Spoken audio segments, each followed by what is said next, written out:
Hello, I'm Perrin Beatty, President and CEO of the Canadian Chamber of Commerce. I'm joined this afternoon by Francois Poirier, who's the President and the CEO of TC Energy. Well, from ambitious climate targets at home to the building momentum for a larger scale energy transition that must balance complex technological hurdles with the world's energy needs and a growing global energy crisis, today's energy discussions must address some pretty formidable challenges. Now, as one of North America's leading energy companies based in Calgary, Alberta, TC Energy has an important role to play in helping us tackle these issues and contributing to the energy solutions that Canada and the world need. Well, welcome to our Canada 360 Economic Summit, Francois. I'm greatly looking forward to our discussion. Thank you, Perrin. It's a pleasure to be here again. Et bonjour à tous. C'est un plaisir de participer encore cette année à cette conférence. Well, last time, Francois, that we spoke was about a year ago. And in many ways, it feels as if we're living in a whole new world. How have the global events that have taken place reframed the energy discussion over the course of the last 12 months? Well, Perrin, we've clearly seen more of a balance in the conversation between energy security and energy transition. The implication, of course, is that the world needs energy and it needs it to be reliable, affordable, and sustainable as we move forward. And with the expectation that we're going to see 2 billion more people on the planet by 2050, and we already have 1.7 billion people on the planet who have no access to affordable and reliable energy today, I think an all of the above approach is what's going to be necessary. We need more of all forms of energy. From a policy perspective, there have been two approaches that governments around the world have taken to help advance energy transition. One I would call energy addition, and the other is I would call energy suppression, both with the intent of trying to incentivize migration to lower emitting forms of energy. The issue I have with the approach of energy suppression, which is, for example, the approach that was taken in Germany, where they shut down most of their nuclear plants, they shut down their coal plants, they discouraged natural gas indigenous production and invested heavily in renewables, before those were reliable. And they developed a dependency on natural gas supply from a totalitarian government who has weaponized energy as part of its own geopolitical ambitions. So from my perspective, if we are to balance energy security and energy transition, it's energy addition that is a much better approach. We should be looking to make existing forms of energy supply more carbon competitive, while at the same time incenting new forms of energy supply and adding those to the mix. And the issue with the approach of energy suppression is that, in fact, it's delivered in Germany, for example, the opposite outcome in terms of greenhouse gas emissions. Greenhouse gas emissions are up globally from 2021, and 40% of that increase comes from greater coal-fired power generation. So I think the conversation needs to be much more about, are we replacing a form of energy supply with a form that is lower emitting, irrespective of whether it's natural gas or natural gas production through carbon capture and storage, or hydrogen, or any other form of energy. And LNG is clearly the answer from my perspective in the near term in terms of balancing energy security and energy transition. And North American LNG, I believe, can play a critical role in solving the world's energy problems.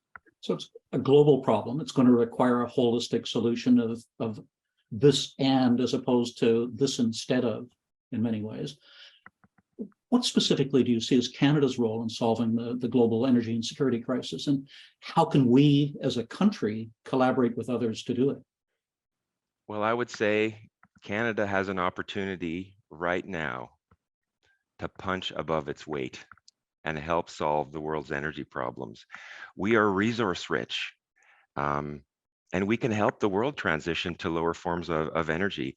LNG exports, and we have the opportunity to increase those LNG exports soon with LNG Canada going into service by mid-decade, will be our first LNG produced for export into global markets, and there will be opportunities to do more. We also have deep nuclear expertise in Canada, and one of the most credible nuclear regulators in the world, the Canadian Nuclear Safety Commission. In Alberta, we have both oil and gas production and in the same province, the pore space to sequester carbon once it's been captured from production. We can make our oil and gas the most carbon competitive in the world, and we can produce hydrogen from our natural gas and sequester the carbon and export that expertise around the world. And from my perspective, the country that has the courage and the vision to look beyond its borders and help solve the world's emission problems will have the greatest impact. And in this circumstance, a win for Canada is also a win for the world. So it's a win in terms of contribution to global physical security, that we aren't subsidizing foreign wars or the invasion of neighbors and so on. It's a win in terms of the environment, in that it enables us to substitute Canadian LNG for coal or for other more highly polluting sources of energy. And it's a win in terms of the standard of living of people around the world as well, if Canada is able to make that contribution. Exactly. Final question is, that when the Deputy Prime Minister spoke to the Brookings Institution in Washington, there was a lot of coverage given to what I thought was a very good speech on October 11th. And she referred to the help that Canada had received from our European partners during COVID. And here's what she said. She said, Canada must and will show similar generosity in fast tracking, for example, the energy and mining projects our allies need to heat their homes and to manufacture electric vehicles. However, in the last 6 months, the leaders of Germany, South Korea, and most recently Japan, I was there in the room when he was there, they've each come to Canada to ask for our help in achieving greater energy security. Now, each of them has mentioned the importance of Canadian LNG. And in the case of the Japanese Prime Minister, he also mentioned Canadian nuclear. Yet they went home largely empty-handed, particularly as it relates to LNG. I think both of us agree that our sclerotic regulatory process that we have in Canada is in urgent need of reform. How confident are you that we'll see that essential reform? Well, Perrin, I think we need to look at this from a variety of different levels. First, from a global perspective. Global emissions are just that, global. So having national emissions targets that disincent a company or a country from increasing its emissions, even though on a net basis emissions reduce globally, makes no sense. So that needs to be addressed to encourage international collaboration. And then within Canada specifically, I would say that at home, we do need regulation to be clearer, and we need the timelines to be shorter. My perspective is that there is buy-in, acceptance, and support broadly across the Canadian economy and indeed among the producer community to get on with it and achieve our goals. But when the time from commercial sanctioning to putting an asset into service is 5 to 7 years, and we have some ambitious targets to achieve by 2030, it doesn't leave us much time to actually operationalize the policies the government wants the private sector to implement. So we need greater clarity on the rules of engagement, and we need the timelines to be shorter.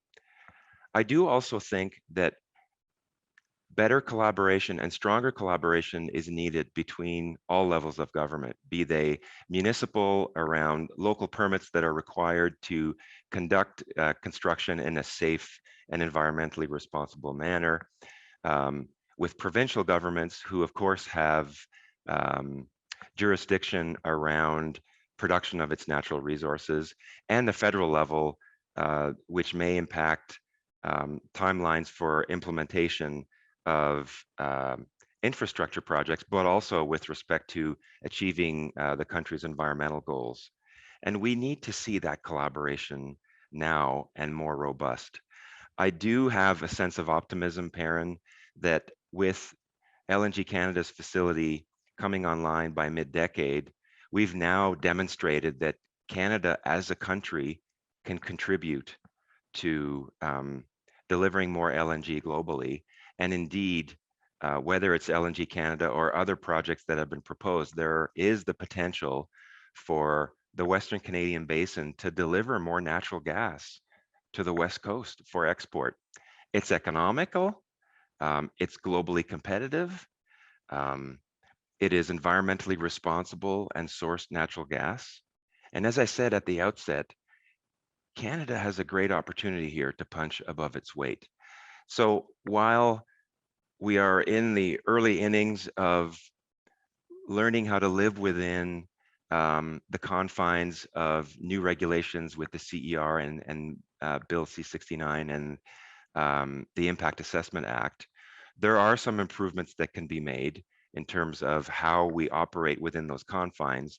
There are some processes that could be done in parallel to shorten those timelines. And we have seen a constructive federal government in terms of working with us to indeed shorten those timelines. That's encouraging. Let me try a final question, if I may. If I understand you correctly, what you're saying, what you're not saying is let's throw away the requirement to meet high environmental standards or to meet community standards or to meet the needs of Aboriginal communities and others. What you're saying is what we need is a timely decision one way or the other, as opposed to having decisions made by delay.